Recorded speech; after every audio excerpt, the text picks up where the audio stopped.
జగన్మోహన్ రెడ్డిని కర్మ వెంటాడుతూనే ఉంది. నువ్వు ఎక్కడికి వెళ్ళినా నీడలాగా నేను వస్తానే ఉంటుంది. ఎందుకంటే గతంలో చేసినటువంటి పాపాలే ఇప్పుడు కర్మ రూపంలో పోసాన్ని వెంటాడుతున్నాయి. పోసాని ఇటీవల గుంటూరు కోర్టులో విచారణకు హాజరైన సందర్భంలో కొంత బ్లాక్మెయిలింగ్ చేసే ప్రయత్నం చేశాడు. అంటే ఏంటి, సాధారణంగా ఈ బ్లాక్మెయిల్ అనేది మనం ఇతరుల దగ్గర చేస్తే చెల్లుతుంది తప్ప కోర్టుల దగ్గర చేస్తే చెల్లదు.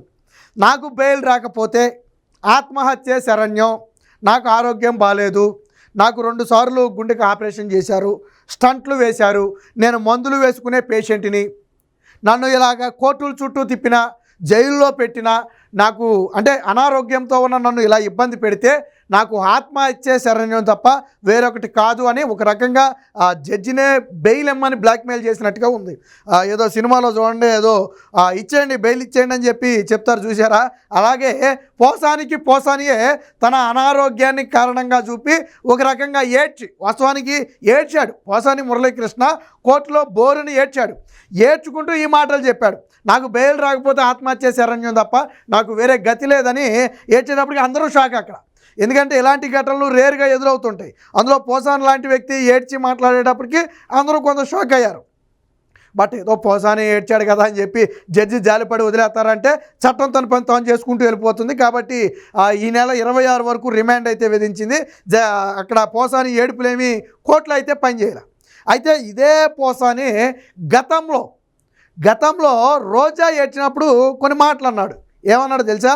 రోజానే ఏడ్చింది. ఎందుకంటే ఎవరో ఒక టీడీపీ నేత నన్ను ఏదో అన్నాడు అని చెప్పి రోజా ఒక వారం రోజులు రోజు ప్రెస్ మీట్ పెట్టి ఏడ్చినప్పుడు పోసాని ఏమన్నాడు తెలుసా? ఎగిరి గుండెల మీద తన్నితే ఎక్కడ పడాలో అక్కడ పడతాడు, నువ్వు ఎందుకు ఏడుస్తున్నావు, నీలో ఆ పవర్ ఏమైపోయింది, రోజా అంటే ఏడవటం కాదు, రోజా అంటే ఒక శక్తి, నీకు మాట్లాడటం రాదా, ఒక మాట అంటే నువ్వు 2 మాట్లాడలేవా, నీ గురించి మాట్లాడితే నువ్వు వాళ్ళ గురించి మాట్లాడలేవా, నీకు రాజకీయాలు కొత్త, నీ వెనకమాల మేము లేమా, ఎందుకు ఏడుస్తున్నావు, నువ్వు ఏడిస్తే పోయేది నీ పరువే, ఏడవటం కాదు, నిన్ను బజారుకి లాగితే నువ్వు వాళ్ళని కూడా బజారుకి లాగు అని ప్రెస్ మీట్ పెట్టి ఇష్టం వచ్చినట్టు అంటే రోజాకి ధైర్యం చెప్పే కోణంలో పోసాని మాట్లాడిన మాటలవి.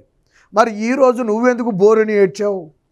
ఆ రోజు రోజా ఏడ్చితే సిగ్గులేదా ఏడుస్తున్నావు, నువ్వు పోరాడలేవా, సిగ్గులేదా ఏడుస్తున్నావు, నువ్వు ఎదురు తిరగలేవా అని మాట్లాడిన నువ్వు మరి సిగ్గులేదా ఈరోజు అరెస్ట్ చేస్తే విడుదలై బయటికి రాలేవా, ఈరోజు కేసులు పెడితే నేను సత్యశీలుని నిరూపించుకోలేవా? చంద్రబాబు గారు అరెస్ట్ అయిన సందర్భంలో కూడా ఇదే మాటలు మాట్లాడాడు పోసాని. అనారోగ్యాన్ని అడ్డం పెట్టుకుని చంద్రబాబు నాయుడు బయటకు వచ్చాడు, రోగాలను అడ్డం పెట్టుకుని చంద్రబాబు నాయుడు బయట తిరుగుతున్నాడు, బెయిల్ మీద తిరుగుతున్నాడు అని కావాలని గుచ్చి మాట్లాడాడు. మరి ఈరోజు నువ్వు అదే అనారోగ్యాన్ని అడ్డం పెట్టుకుని బెయిల్ ఇమ్మని ఎలా అడిగావు? నాకు స్టంట్లు వేసారని నువ్వే చెప్పావు, 2 ఆపరేషన్లు చేశారని నువ్వే చెప్పావు, నేను రోజు 1 డజన్ ట్యాబ్లెట్లు వేసుకోవాలి లేకపోతే నేను బ్రతకలేనని నువ్వే చెప్పావు కోర్టుకి. మరి ఈరోజు నువ్వెందుకు నీ అనారోగ్యాన్ని చెప్పావు? ఆ రోజు 53 రోజులు జైల్లో ఉన్న తర్వాత ఆరోగ్యం బాగోకపోతే స్వయంగా బాగాలేదని చెప్పి ప్రభుత్వం చూపించిన డాక్టర్లే సర్టిఫై చేస్తే కోర్టు ఇచ్చింది. చంద్రబాబు గారు ఏమి నా ఆరోగ్యం బాగాలేదు నాకు బెయిల్ ఇవ్వండి అని ఆయన అడిగేవాడైతే మొదటి రోజే అడుగుతాడు, ఆయన వయసుని అందులో పెట్టి. అడగలేదు కదా ఆయన, 53 రోజులు ఉన్నాడు, కేసును నడవనివ్వండి ఎంతకు ఎంతకాలం నడుస్తుందని. మరి నువ్వు గట్టిగా అరెస్ట్ చేసి 10 రోజులు జైల్లో పెడితేనే జడ్జినే బ్లాక్మెయిల్ చేసే స్థాయికి వచ్చాడు. అంటే సినిమా అనుకున్నాడేమో, ఇది సినిమాల్లో అలవాటు కదా, బాగా జడ్జిల్ని బెదిరించడం బ్లాక్మెయిల్ చేయడం సినిమాల్లో బాగుంటుంది, నిజ జీవితంలో బాగోదు. అంటే నువ్వు ఆత్మహత్య చేసుకుంటానంటే నీకు బెయిల్ ఇచ్చేయాలా? జడ్జిని అడిగా అదే చెప్పింది, బెయిల్ ఇవ్వకపోతే నాకు ఆత్మహత్య శరణ్యం అని చెప్పి స్వయంగా జడ్జి ముందు ఏడ్చాడు. అలా ఏడ్చాడని చెప్పి బెయిల్ ఇస్తే అరెస్ట్ అయిన ప్రతి ఒక్కడో ఇదొక స్ట్రాటజీగా వాడతాడు. కోర్టు నమ్మలా. వాస్తవానికి పోసానికి ఎందుకు ఇంత ఉద్రేకం వచ్చింది, ఎందుకు ఇంత ఏడ్పు వచ్చిందంటే ముందు రోజు ఏమనుకున్నారంటే అన్నిట్లోనూ హైకోర్టులో ఊరట వచ్చేసింది, ఇక రేపు బెయిల్ ఒక్కటే మిగలటం, కాబట్టి పోసాని బయటికి రావడం దాదాపుగా ఖాయం అని భావిస్తే అప్పుడు B R Naidu, TTD chairman B R Naidu గారి మీద చేసినటువంటి అనుచిత వ్యాఖ్యలకు గాను బాపట్లలో ఒక కేసు నమోదైంది. ఆ బాపట్ల పోలీసులు పీటీ వారెంట్ ద్వారా గుంటూరు జైలుకు కోర్టులో హాజరుపరిస్తే మళ్ళీ దాంట్లో 26 వరకు రిమాండ్ ఇచ్చింది. అంటే ఆల్రెడీ బయటకు వచ్చేసాను అనుకున్న సమయంలో మళ్ళీ రిమాండ్ పడేటప్పటికి లేదా మళ్ళీ కొత్త కేసు వచ్చేటప్పటికి పోసానికి పాపం ఉద్రేకం తన్నుకొచ్చుంటుంది. మరి ఆ రోజు నువ్వు చేసిన పాపం అలాంటిది. ఆ రోజు నువ్వు మాట్లాడిన మాటలాంటివి. ఆ రోజు జగన్మోహన్ రెడ్డి నువ్వేమన్నావు తర్వాత నాకేం సంబంధంలా. సజ్జల రామకృష్ణారెడ్డి రాసి ఇచ్చాడు, సజ్జల రామకృష్ణారెడ్డి కొడుకు భార్గవరెడ్డి వైరల్ చేశాడు. నేను కేవలం మాట్లాడా, నాకేం సంబంధం లేదని నువ్వు చెప్పావు కదా. ఏమీ ఆశించకుండా ఆడెవడో స్లిప్ రాసిస్తే నువ్వెందుకు మాట్లాడావు? నువ్వు ఎవరి మీద మాట్లాడుతున్నావో నీకు తెలియదా? నువ్వేమైనా పిచ్చోడివా? తెలుసు కదా, చంద్రబాబు నాయుడు గారు ఎవరో తెలుసు, పవన్ కళ్యాణ్ ఎవరో తెలుసు, నారా లోకేష్ ఎవరో తెలుసు. తెలిసి ఎలా మాట్లాడావు నువ్వు? మరి మాట్లాడావు కాబట్టి కర్మ అనుభవించు. మాట్లాడావు కాబట్టి కర్మ అనుభవించు. ఆ రోజు సొంతపోసు కబుర్లు చెప్పావు. రాజకీయ విమర్శలు సహజం. ఇప్పుడు చాలామంది మాట్లాడారు, వాళ్ళందరినీ అరెస్ట్ చేయాల. రాజకీయాన్ని రాజకీయంగా మాత్రమే చూడాలి. రాజకీయ విమర్శలను రాజకీయ విమర్శలుగానే చూడాలి. అలా మాత్రమే చేయాలి. నువ్వు పవన్ కళ్యాణ్ పెళ్ళిళ్ళ గురించి మాట్లాడతావు, వాళ్ళ భార్యల గురించి మాట్లాడతావు, లేదా వాళ్ళ పిల్లల గురించి మాట్లాడతావు, లేదా నారా లోకేష్ ఎప్పుడో ఫారెన్లో ఏదో చేశాడని దాని గురించి మాట్లాడతావు.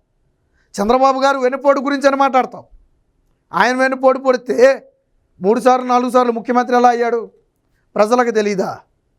అంటే వైసీపీలో పదవి కోసమో వాళ్ళు ఇచ్చే చిల్లర కోసమో ఆ రోజు నువ్వు గడ్డి తిన్నావు కాబట్టి ఈరోజు కర్మ అనిపిస్తున్నాయి. అందుకే చెప్పా, పోసాని కర్మ ఎందుకు వెంటాడుతున్నానంటే అయిపోయింది, దాదాపు హైకోర్టులో అన్నీ ఊరటొచ్చాయి, ఇక రేపు బయటికి రావటమే అని ప్రశాంతంగా పడుకుని ఉంటాడు. ఆ రోజు నైటు తెల్లారే మళ్ళీ తీసుకెళ్లారు పోలీసులు. దీంతో మళ్ళీ రిమాండ్ విధించారు. దాంతో పాపం ఉద్రేకం తన్నుకొచ్చింది. అందుకనే చెప్పే కర్మ అనేది పోసానిని వెంటాడుతూనే ఉంటుంది. ఏదేమైనా మొత్తంగా పోసానికి ఈ నెల 26 వరకు అయితే ఆ రిమాండ్ అయితే విధించడం జరిగింది. ఒకప్పుడు ఏదైతే చంద్రబాబు గారి విషయంలో కావచ్చు, లేదా లోకేష్ విషయంలో కావచ్చు, పవన్ కళ్యాణ్ విషయంలో కావచ్చు, ఇష్టం వచ్చినట్టు నోరుందని మాట్లాడారు. ఆ రోజు పెద్ద పెద్ద పగలబాలు పలిగాడు. ఈరోజు మాత్రం కోర్టు ముందుకు వెళ్ళిపోయి బోరిన చిన్నపిల్లడు ఏడ్చినట్టు, ఏదో చిన్నపిల్లలు చూడండి నాకు చాక్లెట్ ఇవ్వకపోతే నేను అన్నం తిన్నానో, లేదా చాక్లెట్ ఇవ్వకపోతే నేను బడికి వెళ్ళినానో ఏడుస్తారు. అలాగే నాకు బెయిల్ ఇవ్వకపోతే ఆత్మహత్య శరణ్యమని ఏడ్చాడు. చిన్నపిల్లల కంటే దారుణంగా ఏడ్చాడు. కర్మ అనేది ఏది వదిలిపెట్టదో, చేసిన పాపానికి ఎప్పటికైనా సరే శిక్ష తప్పదు అనడానికి పోసానికేసే ఒక ఉదాహరణ.